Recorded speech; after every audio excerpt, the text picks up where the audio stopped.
Et bonsoir à toi qui as envie de faire des maths le soir, puisque je fais cette vidéo le soir. Alors tu es bien courageux, et justement du coup je vais t'aider. Alors tu as envie de réviser la trigonométrie, alors on y va. Je te montre le petit parcours du jour. On va s'intéresser aux deux types d'exercices principaux qui sont proposés. Bien sûr, il faudra faire des problèmes après derrière. Mais là, ce que je vais te donner, c'est plus, on va dire, la méthode de base. Voilà. Tu vas voir, tu as deux grands types d'exercices à savoir faire. Alors d'abord, je te signale que si tu n'as pas un triangle rectangle sous tes yeux, tu peux passer ton chemin pour la trigonométrie. Donc voilà, est-ce que tu as un triangle rectangle déjà sous les yeux? Si tu es en train de faire un exercice, regarde-le bien, est-ce que c'est un triangle qui est rectangle? Alors soit est-ce qu'on te le dit, soit c'est codé. Mais si jamais on ne te le dit pas et c'est pas codé, a priori, c'est pas vers la trigonométrie qu'il faut se tourner. Si jamais tu dis oui, en fait il y a deux situations. Est-ce qu'il y a au moins un angle et un côté qui te sont donnés?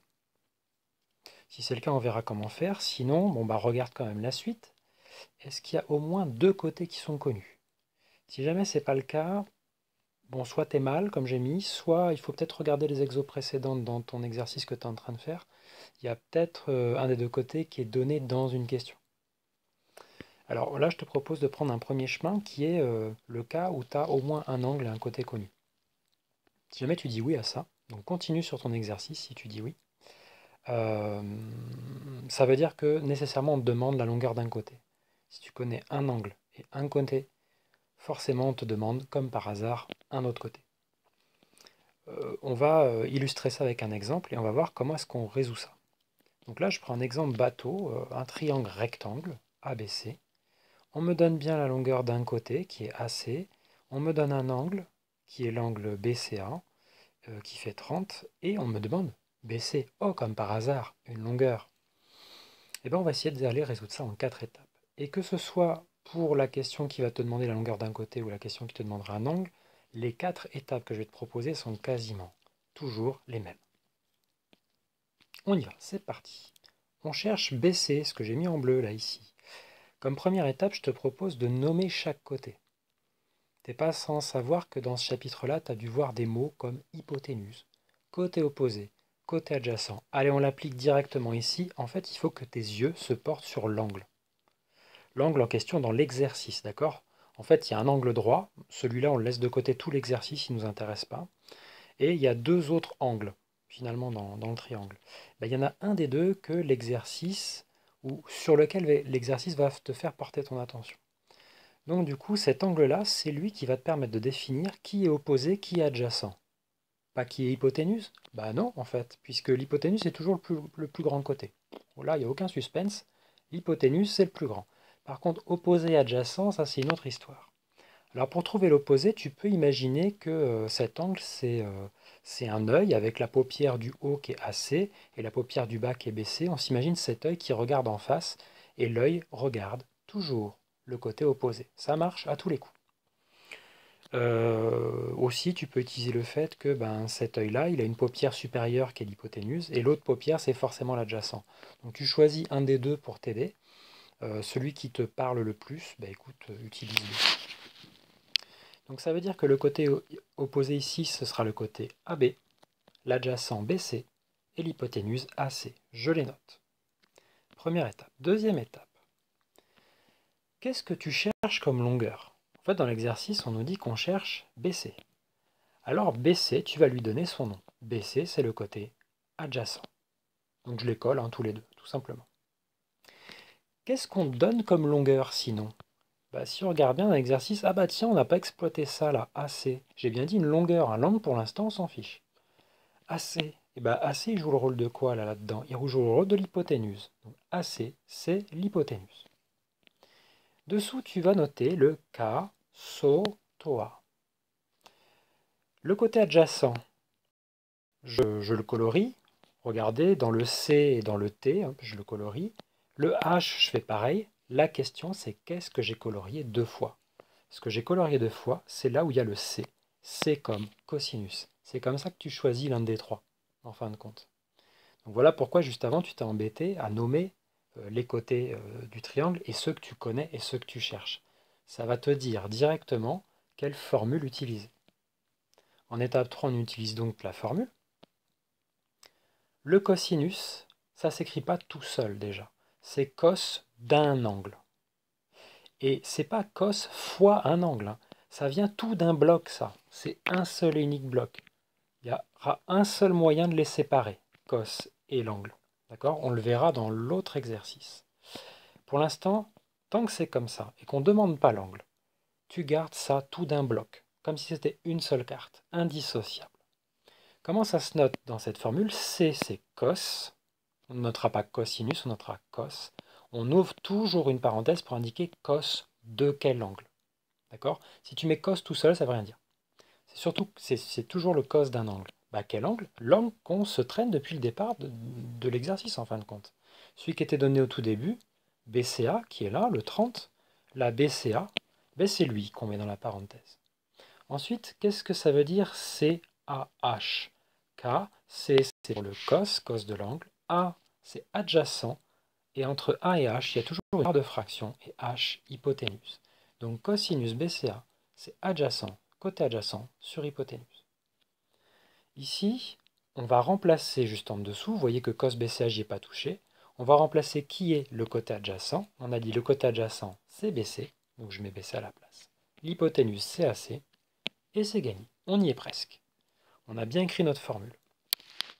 Quatrième et dernière étape, on s'accroche. On va exprimer ce qu'on cherche d'abord. Ce qu'on cherche, c'est toujours BC. Vous voyez, j'ai repris l'écriture du dessus. C'est BC qu'on cherche. Donc c'est BC que je veux. Ça veut dire que quand je dis en maths que je le veux, ça veut dire que je vais écrire BC égale. Donc BC égale. BC égale quoi? Comment on va le trouver? Eh bien en fait, en faisant un magnifique produit en croix. Vous avez vu que j'ai quadrillé ma formule. J'y ai mis 4 cases.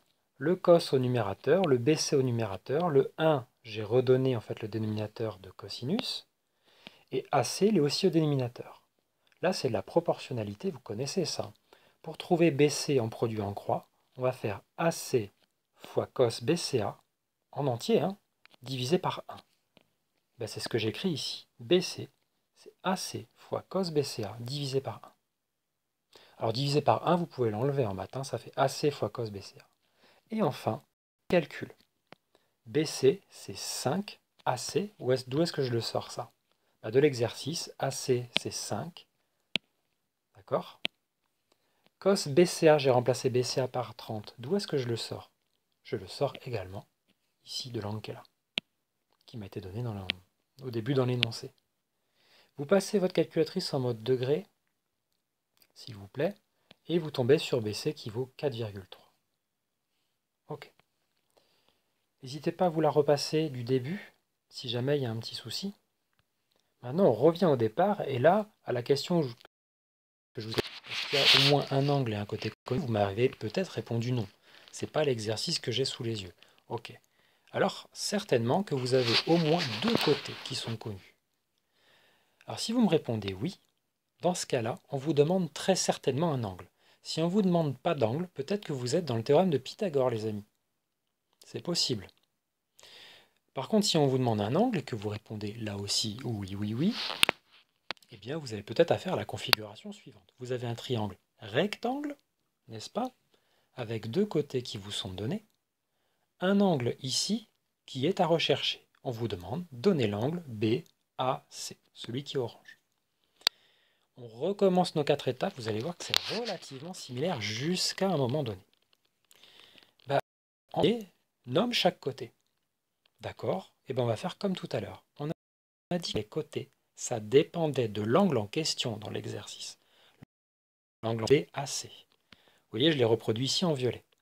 Si l'angle en question c'est BAC, ça veut dire que regardez ce magnifique œil avec les paupières ouvertes, il regarde vers où? L'opposé. Ça veut dire que BC est l'opposé. AC est donc le côté adjacent et la plus grande longueur restera de toute façon l'hypoténuse. J'ai résumé ici sur le côté ce qu'on vient de trouver. Ici, regardez, la question va être différente. Dans le premier exemple, quand on vous demande une longueur, moi je vous demande quelle longueur est-ce que tu cherches. Là, ce n'est pas la question puisqu'on ne cherche pas de longueur.